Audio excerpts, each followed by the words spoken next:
I want to talk to you a little bit about, if you've ever seen a book that says how to get the most out of this book, well, this is how to get the most out of this presentation. And number one is that it's based on, I've been talking to a lot of prospects lately, and what I found is that I was talking way above their head. 27 years I've been in the industry. I've taught it at a college. I've just been all over the place. I've studied it legally. I've done a lot of things, and so I was just talking way above people's head. And the first thing that needs to happen is that your prospect needs to be convinced that they want to be in network marketing. It's kind of like, in the dating world, you've got to kind of know, you want to know if that person even wants to be in a relationship, and then they can decide if it's you or not, right? So that has to come first, and I found that as I was talking to prospects, I had to first get that part in and get it correct to make sure that they wanted to be in network marketing. Yep. And what I'm going to walk through here is, all right, there's got to be some focus point. It's right there? All right. Okay. Have you ever heard the phrase, seeing is believing? Yes. Yeah. Do you believe it? No. It's not true. Okay, Fred Cooper and I talked to a prospect on the phone. He said he was interested in compensation, and he wanted to see that our compensation paid more. It didn't matter how many times we showed him, how many different directions we showed him, he didn't believe it. Okay? Like, Fred says, okay, we'll pay you your compensation plan, and I'll give you extra. He still couldn't believe it. Okay, so sometimes you're doing it all right. The prospect is not communicating to you the truth about what they want. All right? So you have to keep that in mind when you go through this. All right. Is it on? Is it on? That's a good question. On the right of it. On the right of it. There you go. There you go. How about that? The guy can defuse a bomb, but he can't figure out and the pointer even worked. Awesome. Okay, now we're rolling. Whether your prospects actually say this or not, these are the questions that you need to answer as to, am I interested in network marketing? Okay? So, I'm going to run through these. Number one, what is network marketing? People can't define it. I promise you they can't define it. Is it legal? What's wrong with it? What's right with it? Is it professional? And can I make money with it? So that's what I'm going to cover here.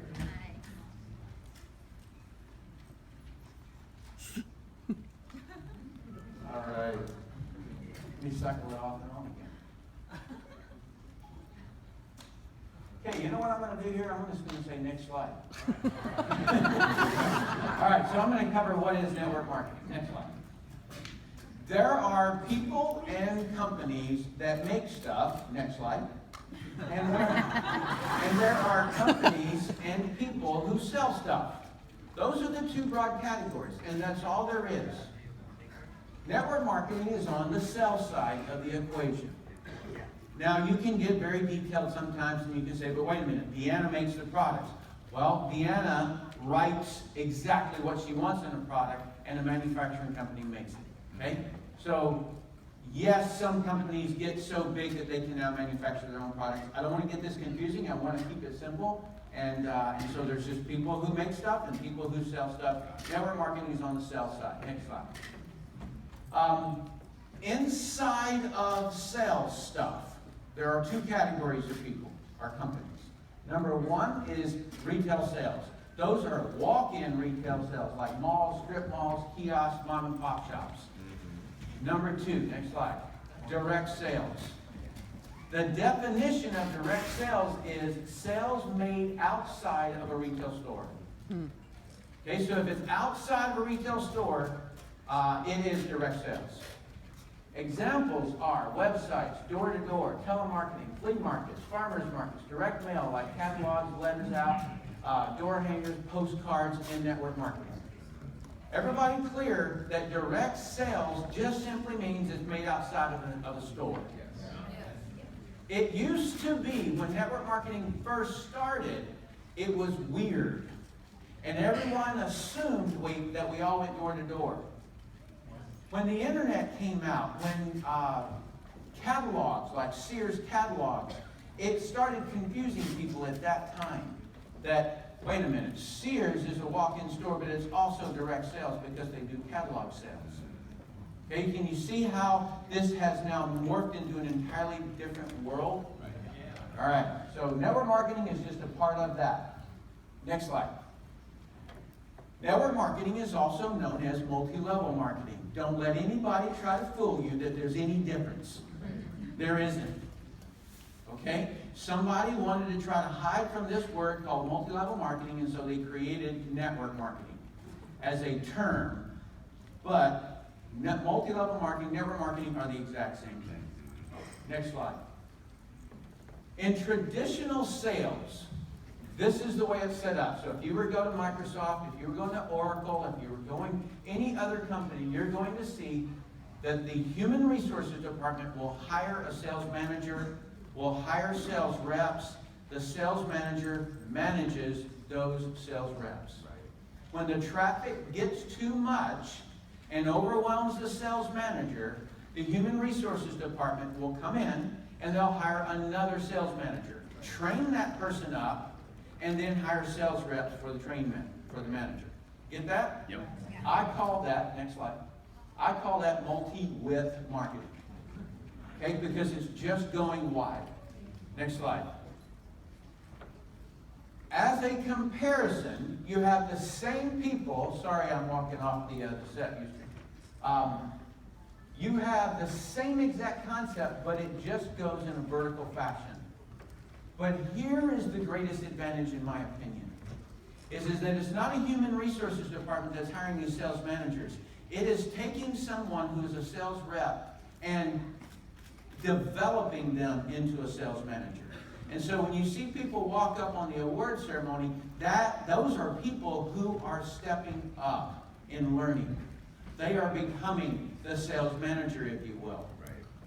And so, to me, it's no different. Next slide. Yep. You jump one. There you go. So that one on the right is multi-level marketing. And here is the definition. If it pays on more than one level, it is multi-level marketing. You see a lot of affiliate programs out there that say 2-tier affiliate program, 3-tier affiliate program. That's multi-level marketing. If a sales manager gets paid on multiple levels, it's multi-level. Like multi-level. People are so confused by this, and I don't understand why. It's like we gave you a clue. It's in the text. Okay, next slide. So, by definition, multi-level marketing is simply, next slide, a way to describe how the seller of a product is compensated. If you were to pull your kids together to create a lemonade stand and you created a compensation plan for them and you named it lemonade compensation, that would be similar to multi-level marketing. It is just how you're compensated. You're compensated on more than one level. Is everybody crystal clear now on what this confusing industry is? Yeah. All right, good. Next slide. Now I want to give you a little bit of differences so that you can start understanding this. Remember, this is what you can explain to your prospect.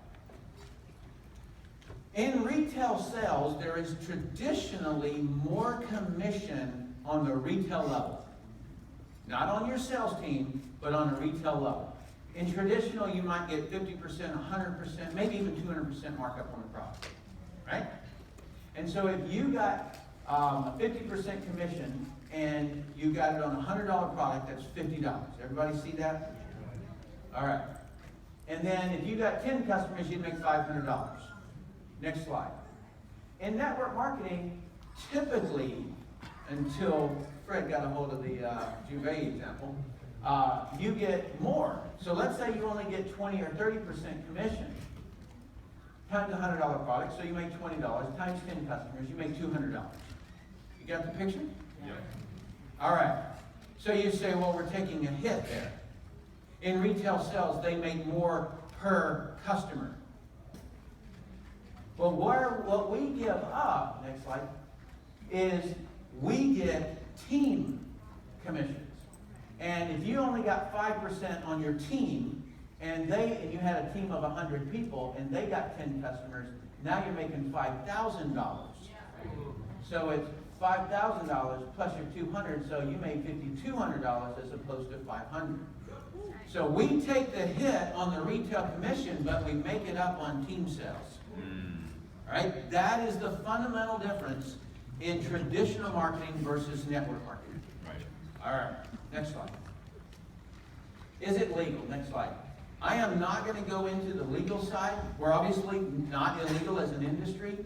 I have a book, and you can download it free, no opt-in, no anything. I just set up a page. It's called Network Marketing Simplified. You just go to timsalestips.com/ARIIX. There's no sales, there's no offers, there's no anything on there. That's just clean. You can go download the whole book. Okay?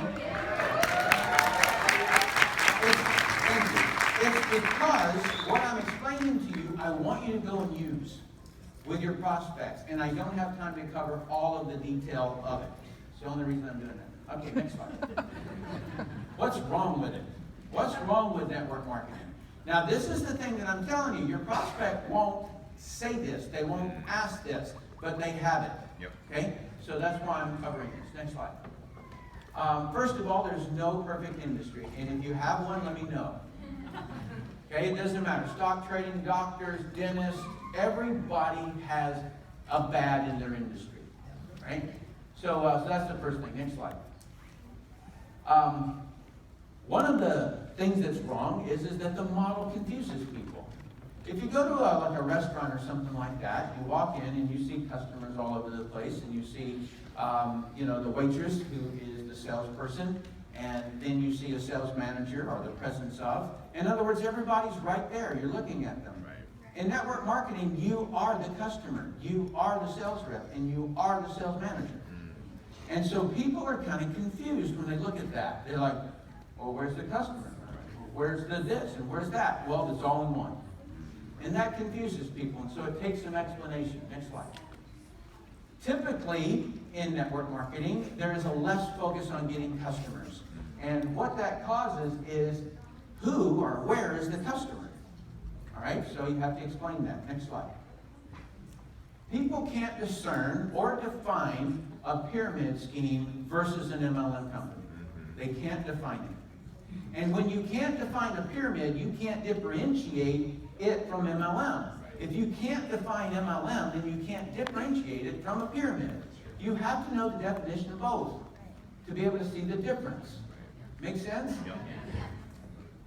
And by the way, we get paid a lot of money for discerning these things. Okay? So get really good at it. And in the boss, I have discerned it in the boss. I've explained what know your industry is what that area is called. Next slide.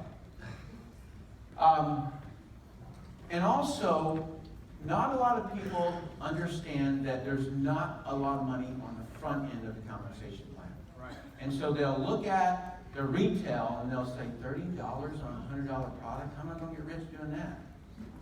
Right? Like, they don't understand team sales, and they certainly don't understand the compound effect. All right? So if you took a dime and you doubled it, you now have, what, 20 cents, right? And then you double that. Now you have 40 cents, and then 80 cents. So the compounding effect of team sales, people don't understand. And you need to explain that. Next slide. Some people have tried MLM and it didn't work. And the reason I have it in quotes is because what they tried didn't work. And how they tried it didn't work. And so you have to get a person through this. So if they had a bad experience with it, you have to help them out with it. Next slide. Some people have been solicited unprofessionally. It just happens. All right? So you don't want to be that guy or that gal. that does that. And so if someone has had a bad experience, let's go back to relationships for a moment. Let's say that you start dating someone and that person is carrying a lot of baggage from the last relationship. You kind of have to deal with it, right? You know, you got to say, hey, I'm not that guy. You know, I've never beat you like the other guy did, you know? So you have to separate that from the other. Next slide. Maybe a better example. So there's a phrase out there that says you have to bother, or you have to bug, or you have to, always annoy your friends and family. Right? That's the way that the anti-MLM people put it. I assure you, with the weight loss results that I have helped people, my friends, people I care about, I assure you they do not see me as bugging them, annoying them. They are very much thankful. Yep. Those people who have made a lot of money are not saying, you know, oh, he bugged me. No, he didn't. He helped. Right? So you don't have to talk to your friends. Let me just make that very, very clear. But you have to promote. There is no such thing as a business that doesn't promote. It's not a business unless it promotes. Okay? So if you decide that you're not going to talk to your friends, fine. You're just going to have to promote. Right. So you have to advertise. Next slide. You have to get customers and reps. Well, let's work this out a little bit. Every business has to get customers. All right, so that's a wash. That's a flush. Next slide, is every big business, and I'm talking about 100 million, 500 million, $1 billion company, you have to have either reps or you have to have employees. Right. There is no such thing as a big business with one person. Right. It doesn't exist. You have to have the multiplying effect Yep. of people That's right. for you to create wealth. It's the only way it happens. Right. Whether that's employees or reps. All right. So I personally would rather have reps. Next slide. I did this little exercise, and this is really awesome. I hope you guys are recording this, because this is fun. I just sat down and said, would I rather have 1,000 reps, or would I rather have 1,000 employees? All right, next slide. 1,000 employees, if you paid them $50,000 a year, that means you wake up in the morning and you are $156,000 in debt every morning. That's what happens when you have 1,000 employees. I was getting on to Delta Airlines, and I was watching that movie that they always play in the very beginning, and he says, we have 58,000 employees or something like that. And I just quickly did the math because I was sitting here working on my slides, and I was like, wow, that guy wakes up in the morning $116 million in debt every morning. Right? That's crazy. Right? So when people say you have to get reps, I'm like, gladly. Next slide. If you have 1,000 reps, you wake up in the morning and you have no debt. Next slide. And you have $428 new in your bank account. All right, that's based upon that calculator over the right-hand side. But it's based on each of those reps having one customer of $150. All right? So would you rather wake up in the morning with the $428 in your pocket or have a debt of $136,000? Money in your pocket. Yeah, money in your pocket. All right. So if you're going to have people to multiply, it's better to have reps than employees. Next slide. What's right with network marketing? Yeah. Almost. Next slide. So number one best thing I think is relative risk. Okay? So there is some risk. It's a relative risk though. So $500 to $2,000 in startup capital, and then a few $100s a month in working capital to advertise, to come to trainings like this, to purchase a book or something like that. And that is a small risk in the scope of the upside potential. Next slide. Come in. Easier to transition. You can start part-time while you're still doing your daytime job and then transition over to full-time. Right. A lot of you know I started out in the military. I got to $20,000 a month my first year, $65,000 a month in my second year part-time, and then I went full-time. So it's easy to transition to full-time. Next slide. Residual income. Oh boy, do people not understand the beauty of this thing. When you have a job, you start over every morning. If you're in traditional sales, like let's say real estate, you are, okay, let's give them the benefit of the doubt. They planted good seeds. They built good relationships, and you're going to get referrals. All right, I acknowledge that. But you wake up broke every morning. There's just no other way to put it. If you have a job for somebody, you wake up broke every morning, and you are at utter risk of being fired that morning. Somebody else holds your life. Right. Okay? So residual income is a huge thing. Next slide. Reps, not employees. And I'm going to explain this in a different way this time, and that is that rep is not an employee. They don't eat Fritos underneath the desk, and they don't sit and watch the clock. They don't text while they're working. That person's working for their dreams, their goals.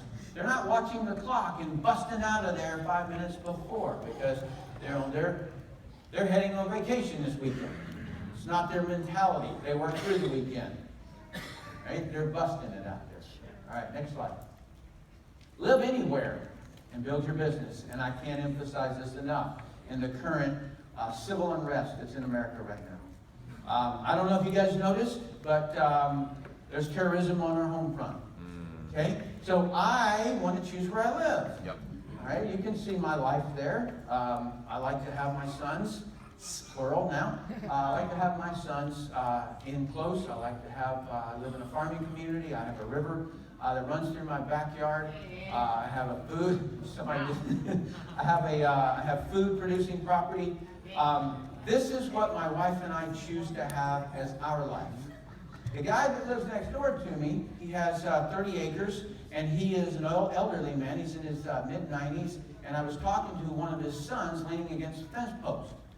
And I said, I go, so what happens when your dad passes away?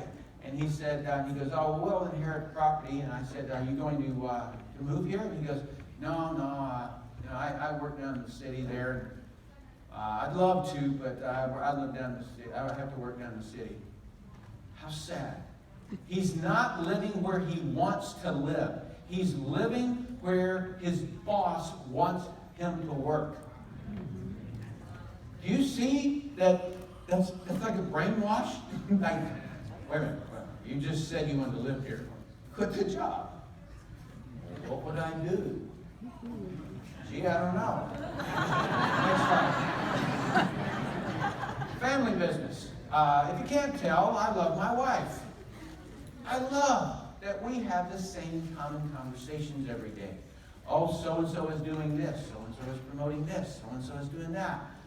We talk about it all the time. And I love that. I can't imagine a relationship where it's like split. You kiss goodbye in the morning, you kiss goodnight, you kiss goodbye in the morning, you kiss goodnight. It's called a relationship, right? No. Not for us. Okay, we like to work from home. And if you don't want to make a family business, don't. But I love the option. Next slide. Don't work with those you don't like. You have one thing, and one thing only, and that's your life force. And if you go to work every day and somebody is reducing your life force, it's not worth whatever they're paying you. Okay, so you get to work with who you want to work and only. Next slide. You get money and lifestyle. I know a lot of people who make a lot of money. I don't know anybody who has more of a lifestyle than I do. Nobody. I don't care if they have billions. They don't have more lifestyle than me. Because I do what I want when I want. And I call it every day is a Saturday. It's like you wake up and, my son goes, is today a school day? And on Saturdays I go, no. And he's like, yay! So that's the way I live my life, is every day is a Saturday. Next slide. This is a huge one. This is a huge one. You need to say this every single time you talk to somebody. Let's suppose that we were going to open an ice cream shop. And we're going to put it right in the center of Miami. It's hot down there, right? So we're going to put it in Miami. Now, how far are people willing to drive to your store? I figure it to be about 20-minute drive. And so they'll come from here, from the corners here, and the people next door are going to come more frequently. But by and large, you are locked into a geographic boundary because of distance and how they travel. You got that? Real clear in your mind, okay? Because I'm going to expand on this. All right, a tourist comes by occasionally. But other than that, that is your limitation. You can't get more customers than that. All right? So, in the anti-MLM world, so people who trash MLM, there's only about 12 or 13 of them. But they link to each other, and so when you search it, it comes up all common. But I know them all, and they're all cowards. Glad that got on TV there. Because I've asked them all for a debate. They won't debate me. They'll debate anybody else. They'll go on Fox News. They will not go on me. Right? And it's because I'm knowledgeable. They can't. I crush all of their things like that. So what they'll tell you, next slide. What they'll tell you is that there are no territories, and so therefore you saturate the market too quick. That's what they say. And I just sit there looking at them, and I'm like, what? Wait a minute, let me get this straight. Let's say we're running a race. If I get to the finish line first, what are you going to do? Jump out of the car and say, hey, that's not fair. You beat me to the finish line. Wait a minute, isn't that the game? Right? I'm in combat, and I shoot the guy. He jumps up and says, hey, that's not fair. You shot me first.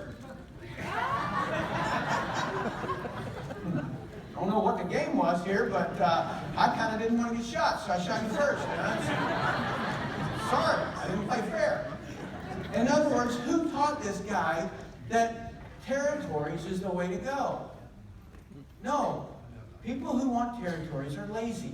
All right? If I want to get into Miami, I get into Miami. If Miami is already under leadership, then I'm going to run up to Fort Lauderdale. I'm going to jump over to Biscayne Bay. I'm going to find some other place to go. And so, next slide. So I want the world as my market. And you know what? If I find out that there's prospects on Pluto, I'm going. Right? In other words, it's who gets there first that matters. All right? It really does matter. Sorry. And we're playing to win. One of the first things I said to Mark Wilson when he was recruiting me is I said, you're not going to stop me from selling. He goes, of course not. I go, no. You don't understand what I'm saying. In other words, don't limit me in any way. Don't tell me I can't advertise. Don't tell me I can't do this, I can't do that. Because we're here to create a $10 billion company, and that's the game. Yeah. Next slide. Is it professional? Woo! Here we go. Next slide. So let's first just talk about the logic of what's the definition of professional group. I mean, how would you define it? Is it that everyone wears suits, everybody has college degrees, everybody's spelled correctly, and everybody is in an expensive building? Is that a professional group? You know, I walked into one of these one time, many years ago, and you know what they did for a living? They made nuclear bombs. Yeah, to blow up sectors of our planet and people on it. Is that a professional group? I don't care how they're dressed or how they spell. Okay, so you cannot put a definition on professionalism based upon somebody's dress code. Next slide. What I have found, next slide. What I have found is that is the group helping mankind or harming them. That is the pure definition of professionalism. Now, I do not discredit and say that your appearance, your hygiene, the way you communicate doesn't matter. It very much does matter, and you know that if you know the 10 communication qualities. However, next slide. There is another issue to this, and that is that condescending thing. Mm-hmm. You know, I don't see myself doing this. Also known as this is below me. Next slide. Let's talk about it. Number one, they will say that if they have been exposed by somebody who is unprofessional, meaning hygiene, meaning communication skills, and all of those other things. And it was just rude, the way they bugged them too much or something. Okay? So I'm going to give that credit. Number two, most of the time, next slide, most of the time, they have an artificial identity. Now, what's an artificial identity? You know when you were in school and you wore the wrong shoes? I used to wear these, I wanted to wear Converse tennis shoes, but I got the Kmart sleds. These things were boats, man. When you walk down the hallway, they flop, you know? And so I was uncool. And so people made fun of me. And a lot of times that happens in school, and you're kind of brainwashed into wanting and being obsessed with being approved by your peers. Right. And people who are obsessed, okay, they must be accepted by their peers. They get brainwashed into their own identity doesn't even exist anymore. They're functioning off of some identity that says that I have to drive X kind of car, I have to have this kind of shoes, they have to have wingtips, but only if they're bow tied. You know what I mean? You guys have seen this, right? Yep. Okay, so when somebody becomes obsessed with that, then they look around at their peers and they don't see them doing network marketing, and so therefore it's not right. And they would rather give up, listen closely, they would rather be accepted than wealthy with lifestyle. That's the truth. Because their own identity doesn't exist. You look inside, it's not them. It is their peers pushing influence on what they think about. So, you know what? They would rather, put it on a credit card. Put their BMW on a credit card, put their watch on a credit card, so that they look the part. They're not the part. Okay? So truthfully, next slide, these are not prospects to me. Because their identity isn't them and it gets in their way. Next slide. Can I make money with it? Next slide. Yes, you can. It always comes down to training. All right, just very logically. What's the difference between a high school football team and a professional football team? Training, right? They had a lot of training and good training. That's the difference. What's the difference between a middle school science class and a PhD level science class? Training. What else could it be? What's the difference between military boot camp, the basics, and elite special forces? Training. A baby who can speak, a baby who can't speak. Training. Can anybody tell me that there's anything different? It's always training. Next slide. There is no such thing as a person who can't do network marketing. Next slide. Only a person unwilling to train long enough to develop the skill. Yep.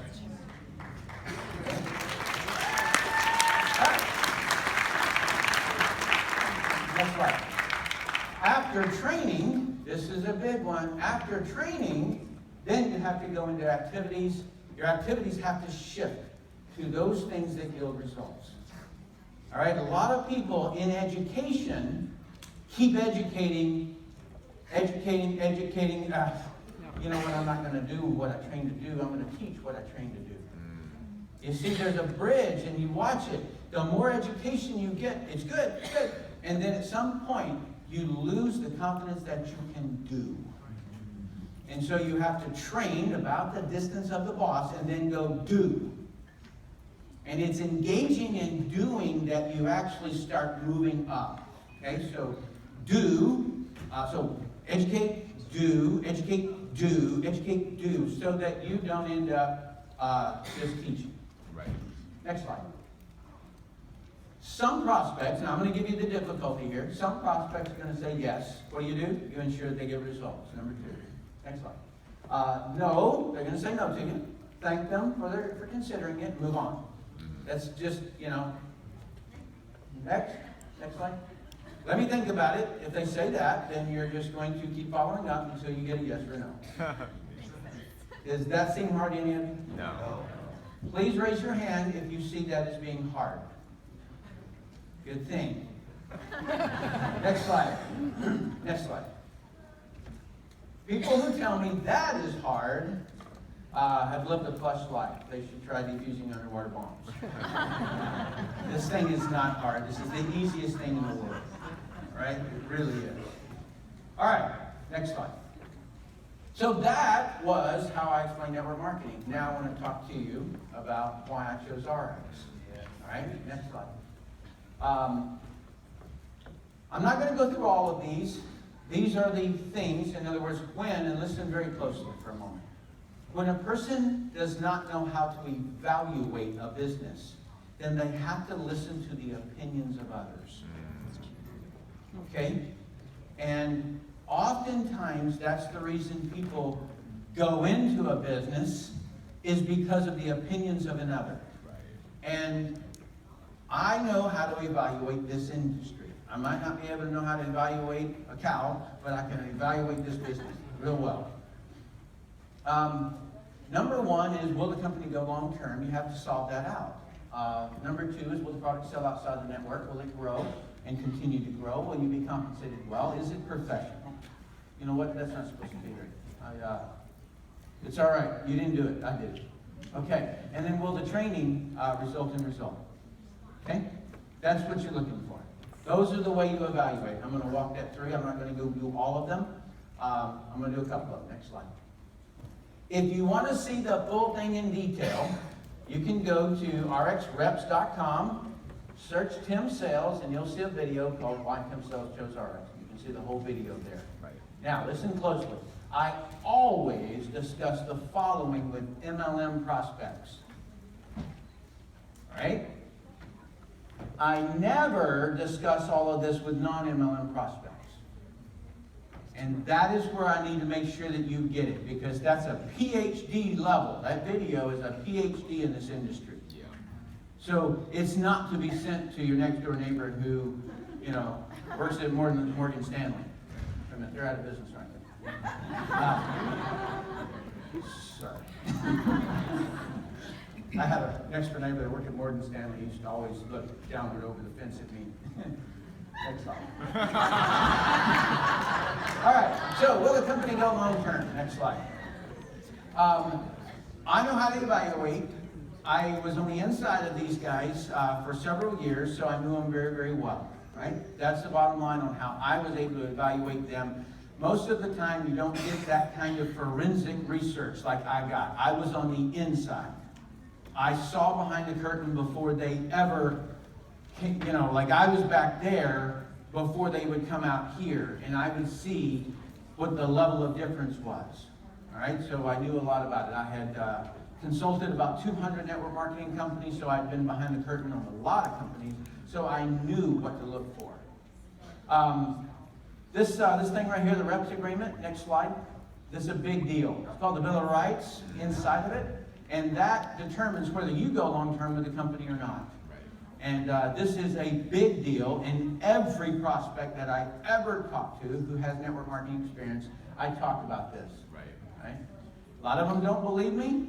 I am very polite with them when they dismiss me, because they will call back, because they will remember this. Did you guys just hear what went on at Nika? No. Yeah, they just terminated the network marketing side. Oh my God. You know, when we first started doing this thing, you know, I remember this one guy going, man, I've never heard of any company doing that. I'm like, you haven't consulted 200 companies. You might not have heard about it. But now this is about the third one since ARIIX that I've heard that went down like that. Okay? So, yeah, kind of crazy. Next slide. Will the product sell outside the network? What that means is that is there a legitimate customer? Next slide. I'm going to, by the way, come back to that one in just a minute. Will the company grow and keep growing? That's what I want to cover now. Next slide. So, I never explain this to new network marketing people. Okay? So if they're just people over the corner or over the hedge, I don't talk to them that way. Network marketing leaders, I always have this conversation because it is our competitive advantage. All right, so ideally, you have more than one division. You know how we're talking brands in this company? Right. The problem in network marketing is, number one, is if you do get success, almost immediately you get this perception of saturation. All right, and so then people say, you know, it's already saturated, you know, it's already gone from small to big, you know, I'm going to find a new company. The other thing is that if you ever get negative media, it can wipe you out, right? And so my check went from $65,000 a month to $16,000 a month in 3 months. That is a heart attack. Right. When that happens to you. I don't want that to happen here. And it's one of the reasons that I really, really love this part. Next slide. So the way I like to describe it, if you were to look from an aerial view down, and this is a mall, all malls are set up this way. These are called anchor tenants, one on both sides, or sometimes you have 4 anchor tenants. Okay? And the reason they're called anchors is because they pay the majority of the rent. And all the stores in between are kind of gambles for the real estate owner. And so these anchors, all the parking lots are sitting out here. People come in, and then while they're going over through Nordstrom's to Saks Fifth Avenue, they walk by these places. Right. These places come and go. They're quick pops, if you will. Now, in network marketing, you have to have nutrition and skincare as your anchor tenants because they're consumed every day. So when you see these companies that come out and they're selling AT&T wireless or something like that, they're selling telephone services, and you get, 4 cents commission. Great, right? They're good for pops that you can then sell other products to, but they're not good as standalones. I will never be in electronics. I will never be in a non-consumable. If you don't have the anchor tenants, you've got nothing in your company. I've seen them go and come. I've probably seen 3,000 companies pop onto the scene. Best thing ever. Unbelievable. You can't believe this. All that stuff. And then just happens. They're gone. Okay? So you got to have that. And then you can have these little, pops. And that's what they are to me. They're pops. Okay? So we build by brands. And so we can have our anchor tenants on the outside, and then on the inside, next slide, we can have Purity, Juve, Slenderize, Nutrify, all these different brands, and we can have these quick ones if we wanted to. Next slide. Juve, look at that. Will that sell outside the network? You bet it will. That's professional. Next slide. Nutrify, wow. If you guys have been through some of my training on weight loss, you'll know how much affinity I have for these products. Next slide. Purity, water filtration, air filtration. Next slide. So I'm showing you what I show. And then Prime, hey, you changed my one I got to put on there.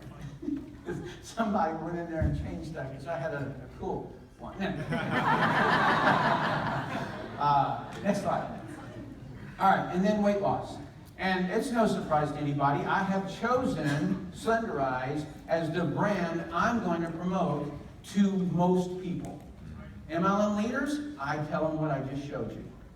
But most people, here's the way I do it. Next slide. All right, so this guy just popped out on the scene. Just hit on Facebook, I don't know, 20 hours ago, something like that. He shows his before and after pictures. 31 pounds in 30 days. Next slide. His wife puts it up on Facebook.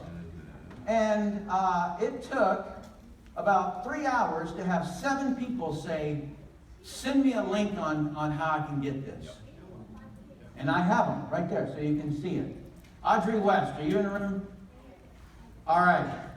Can you just stand up and yell and tell what was your weight loss story that you put on Facebook? Sure. So I put a post on Facebook on my own personal post and in one group that said a year after having my 2 kids, I was about 20 pounds overweight and I couldn't stop eating bread. I had a really hard time doing it. I tried different diets, it didn't work.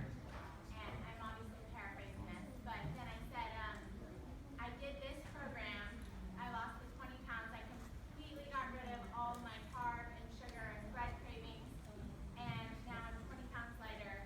And if you have any interest in this or if you want any help, send me a private message or comment below. And I got 200 responses to that. Boom! Okay. So, that gives you a clue as to why I don't push the MLM, the why choose ARIIX, all of that on new people. What you don't know about that gal is that she was sitting in my living room the day after I signed up. And she's a friend of ours. I told her, you're going to hate me in a few years. Okay? Her brother signed up. Her brother signed up her mother. But Audrey didn't. It's not a bad thing. Let me show you why. I'm just going to run through some here. Next slide. All right, so there you can see some of these before and after pictures. Next slide. Aren't you glad I cropped that? Look at the before and afters. Next slide.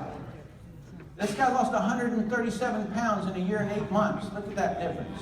Right? Next slide. 80 pounds. Next slide. Marcus Cox over there on the left. I think he's here. Marine on the right. Next slide. Okay, we do this all day long. Okay, these are by the hundreds. Next slide. There's Steve Wilson, 34 pounds, 60 days. Next slide. Michael Ranger, he had a baby. 60 days. Next slide. This is no buddy of mine. We've known each other for 20 years, more, 20 years. He lost 75 pounds. He was a personal trainer. And next slide. Okay, so that gives you an idea. Now, let me show you the actual statistics. I have this little thing that I have that's running all the time. It updates real time. And so right here are the men, and 207 clinical packs we've sold, and out of that, 57 of those becomes representatives. On the women's side, 99 to 48. That's a 27%. 48% of women, 27% of men, 48% of women who buy the clinical pack convert to be reps. That is why I do it this way. Is because once they have a story, they don't wonder who the customer is. It's simple to them. I take this, I lose weight, it's easy.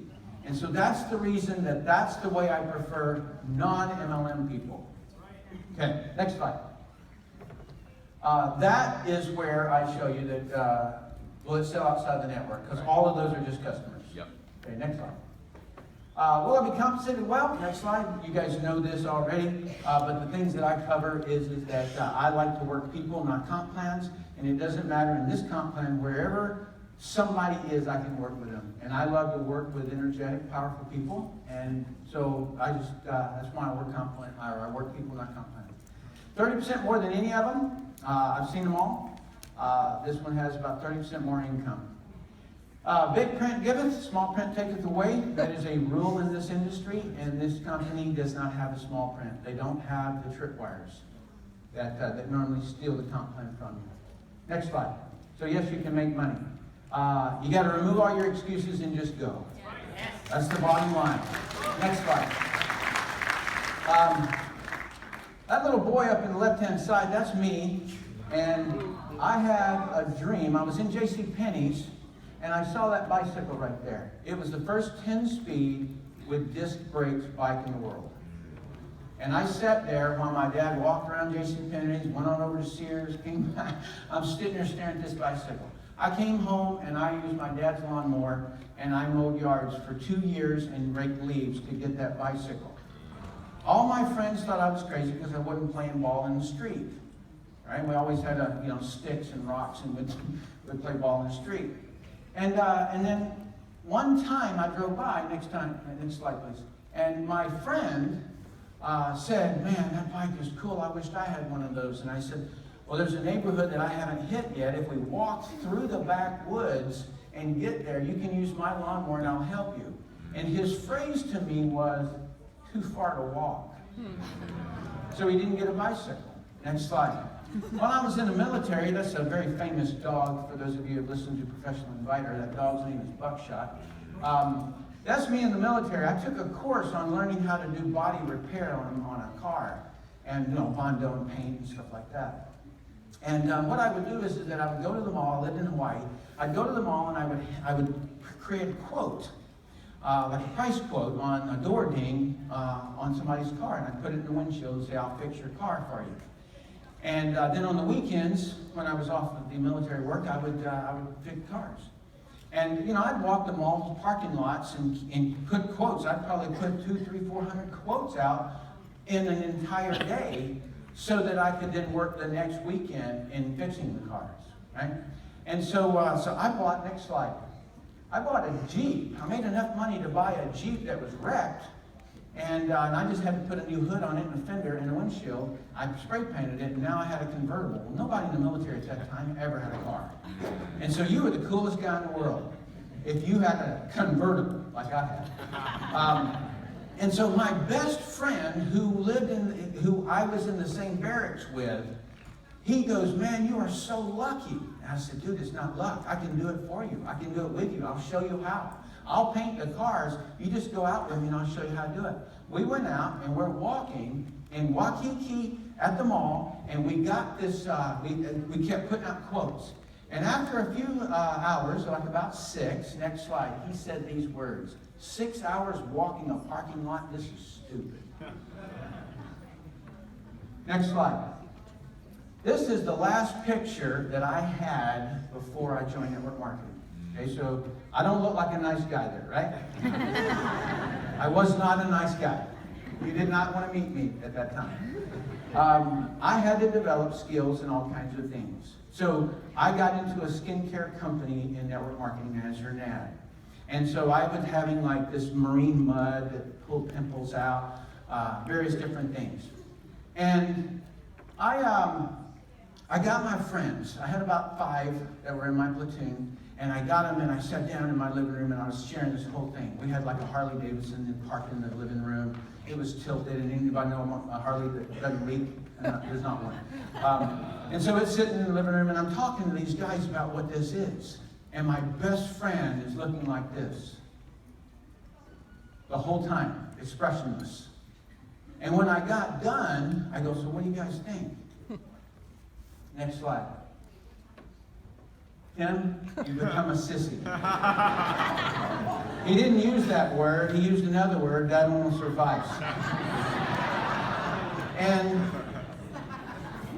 I remember sitting there, and I remembered too far to walk. 6 hours walking a parking lot. This is stupid. I remembered those excuses.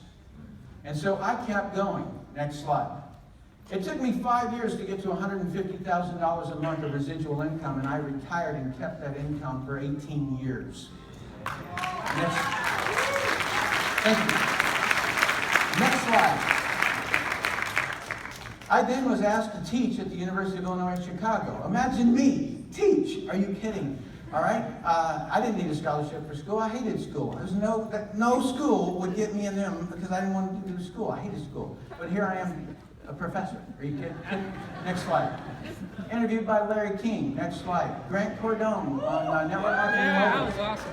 Okay. My best guesstimation. Next slide. I made about $12 million in network marketing, and I'm just starting now. Okay. So I have a question. Do you have an excuse? Okay, let me tell you a secret about your excuse. It's legitimate. It's not a pretend. It's legitimate. And I'll tell you why I know it's legitimate. It's because it's convinced you. All right? I too wanted to play ball in the street. I too wanted to do whatever instead of doing those things. But I love getting what I want. Next slide. You will get what you want just after you decide you have no excuses. That's right. All right? All right, next slide. Network marketing is the right industry, and ARIIX is the only company, and I don't say that without enormous knowledge behind that statement. It is the only company. All right, so you're in the right company, you're in the right industry. Next slide. This is my new boy, and my wife and my family, and I just wanted to thank you guys for being here. My wife really wishes she was here. She texted me this morning, a new picture of Braxton this morning. This is 1 month old today. And so she really misses you guys. She wishes she was here. And so I want you guys to just kind of reach around and say, we miss you, Laura. All right. So I thank you for being in ARIIX. I thank you for being here and for taking the time. All right. So I get the honor of introducing the next speaker. Am I doing that? I was told. Oh yeah. Okay. Next slide. So me and this guy, we've kind of traveled all over the world building this company.